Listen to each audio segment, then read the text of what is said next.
Well, hello and welcome to another episode of A Little Bit of Positive Balance in an Uncertain World with Therapy Ted and me. Many apologies for the fact that this is late being uploaded. I'm not quite sure what happened on Friday. I really thought I'd done this balance and I'd uploaded it all. And no, thank you very much to the client who texted me this morning to say, I can't find your balance. So thank you very much for that. So here we are, a couple of days late. But interestingly, I'm not sure I would have been given this topic if we'd done the balance on Friday, because I had something else in my head on Friday. So today we have perspective and risk. This is what has come through this morning. So we need to look at our perspective around risk, because life is a risky subject. We are extremely fortunate in the Western world that we look after ourselves health-wise and mentally, we have very, very low risk in comparison to other places in the world, but also other periods in history. We have, our children live longer. We no longer have these very big families because parents just accepted that most of their children weren't going to get past the age of 1. That's quite a difficult thing, and there are some places in the world where that still is an issue. So we need to look at our lives now with a little bit of perspective that we are human beings. We are used to assessing risks. Now, I know that some of us may have been brought up with much more sort of mollycoddling, if you like. So we haven't quite had that solid groundwork of, oh, you'll be all right, don't worry about it, you'll be fine. Obviously there are risks and there's risks, but if we can do good risk assessment when we're younger, then we tend not to be so fearful of life as we get older, because we know we can kind of look at something and we can kind of work out, is this risky? Is this not risky? Now, with the virus, this is a bit more difficult because we can't see it coming. But we do know some of the things that are in place that, to keep your distance from people and to make sure that you wash your hands if you've been touching anything out in the public domain before you touch your face. So those things in place, for the majority of us, we should be fine. If you have some very severe health issues, you need to be thinking about something a little bit different. But all of us can improve our health. So maybe you are somebody who health can be a bit, up and down, maybe a little bit. Well, then you can look at your health, you can look at your stress levels, you can look at what you're eating, you can look at what you're drinking, you can do some research, you can find out that, my stomach's really off today, I wonder why it's off. What was I doing yesterday? Oh, I got really annoyed at somebody. Okay, so maybe I need to calm that down because nothing else changed yesterday. Or maybe you can come to the realization, as I did a number of years ago, I don't digest dairy very well. So I limit the amount of dairy I consume now. If I have a weekend where maybe I'm away and maybe I'm drinking far more cups of tea, as in like real cups of tea, I feel really claggy in my throat after 2 or 3 days. So it goes away within a couple of within a couple of days of me going back to a more clean sort of lifestyle. But sometimes you don't recognize how much of what we eat and what we drink and how we work on our daily life is actually impacting us on a health level until something starts to get really creaky. And as we age, things will get a little bit more creaky. So the more you can do to ensure your body is in tip-top stage, cutting back on your toxins, cutting back on the things that create problems, then the better it's going to be for your body in the long run, and it's more likely to be able to repel all borders when it comes to things like viruses, because your immune system will be working better. Now, you've also got to compound on top of that the fact that we have stuff we've brought in with our ancestors, so our genetic coding. Sometimes you can have had a bit of a not such a great hand there, but again, your genetic coding is only 10 to 15% really of your expression of health. So your lifestyle is a huge component of that. And the most important thing is what's going on up here. So if you are running programming that says that you are ill, or that says that you are worthless, or says that you don't deserve to be loved, I've even had clients who, when we've gone into it, actually don't believe they deserve a space on this planet.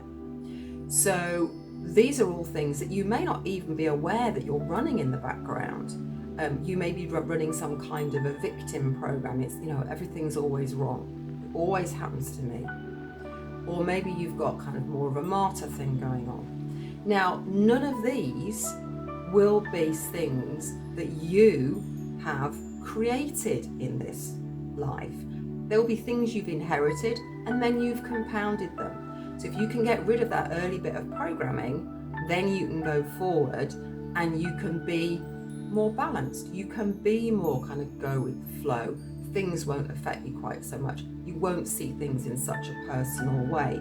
Or if you do, you'll be able to catch yourself much more quickly and pull yourself back. And it gives you a much better perspective on life and on your life and on your children's lives, your partner's lives, your parents' lives.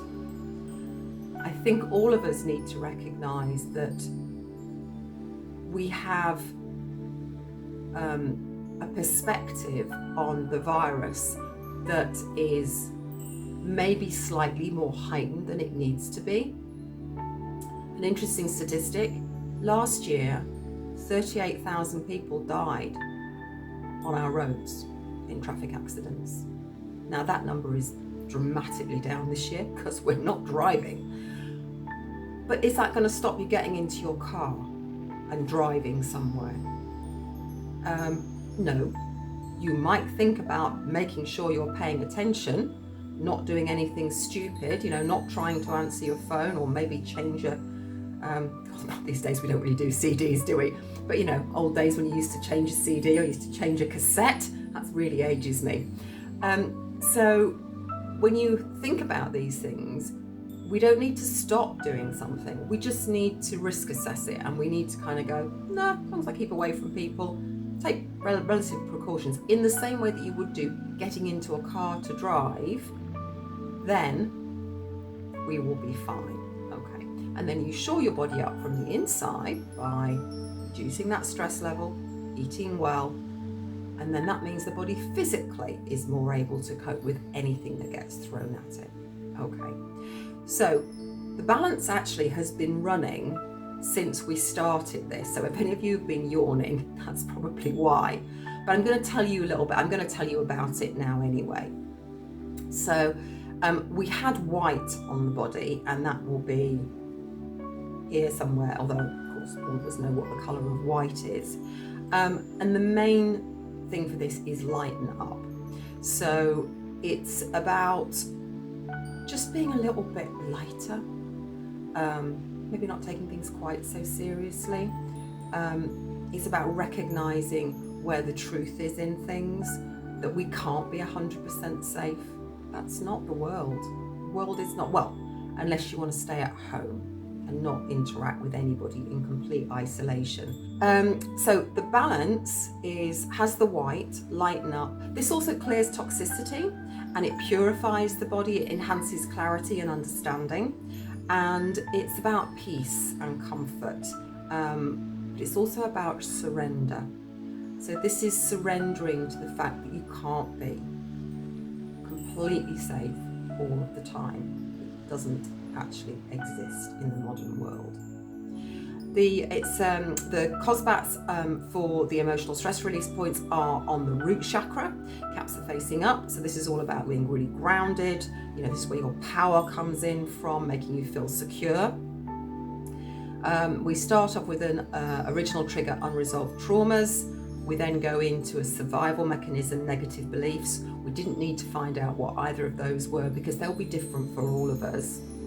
We then go into survival mechanisms, overactive instincts, Again, because we're now going out a little bit more possibly, or thinking about it, our instincts, our little meerkat might be in there going, ooh, ooh, ooh, ooh, ooh.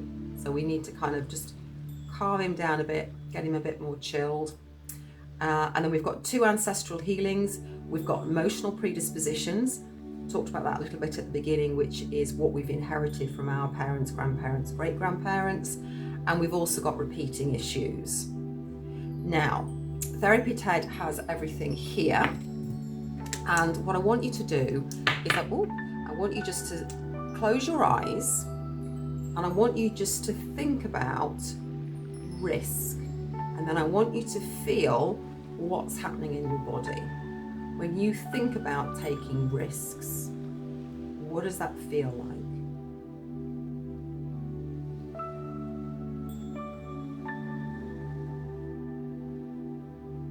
Is it in a certain part of your body? Is it a tension? Is it a colour? Is it a heaviness? Is it all over? Is it like a jangly feeling? As if you're kind of getting more and more kind of nervous about something? Butterflies in your stomach?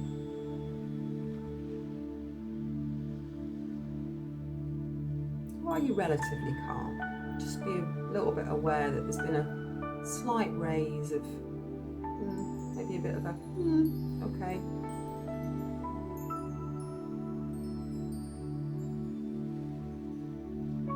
Okay. So now I want you to go back to thinking as we did on Tuesday. I am safe and secure outside and in.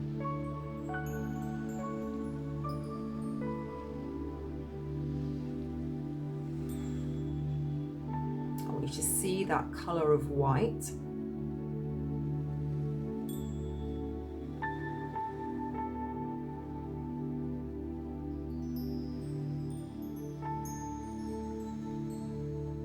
And then I want you to see yourself going out into the world if you haven't been doing very much of that.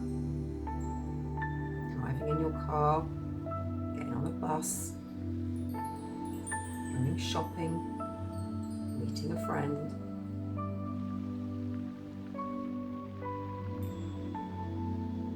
Some of these things will be very well socially distanced.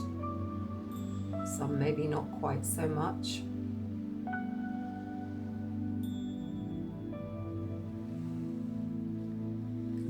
Some people are very good at maintaining that distance. Other people are like, I'm fine, doesn't matter for me. Maybe a little bit less considerate. Some people are just a little bit less patient, and they're not willing to wait for you to get out of the way so they can do the 2 meters, and therefore they're kind of quickly going past you, but closer.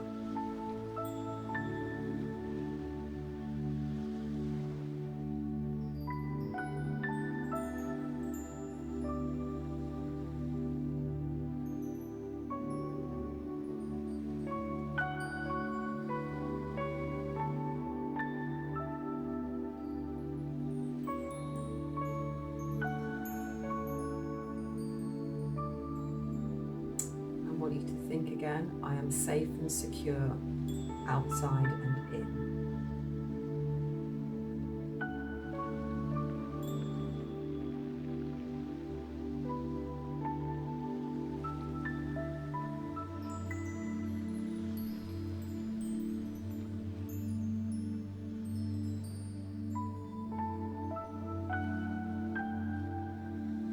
And then just think about again, risk is a part of life, and that you are good at assessing those risks to keep yourself safe in the outside world.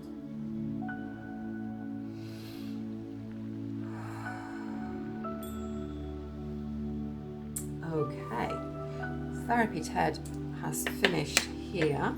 I want you just to keep your eyes closed. I want you just to go back inside again. I want you to think about that, going outside and risk. And just see how the body feels. Were those tensions or whatever was you were feeling before, have they gone completely? Are they less?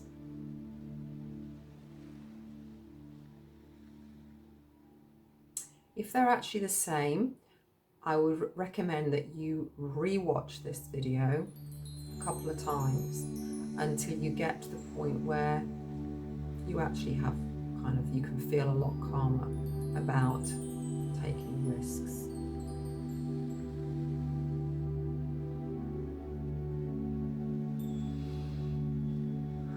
It's probably an indication of how much you dislike taking risk. And for those of us who maybe like to feel a little bit more in control, we do tend to dislike risk because we have a heightened level of fear running in our programming. But it can be removed.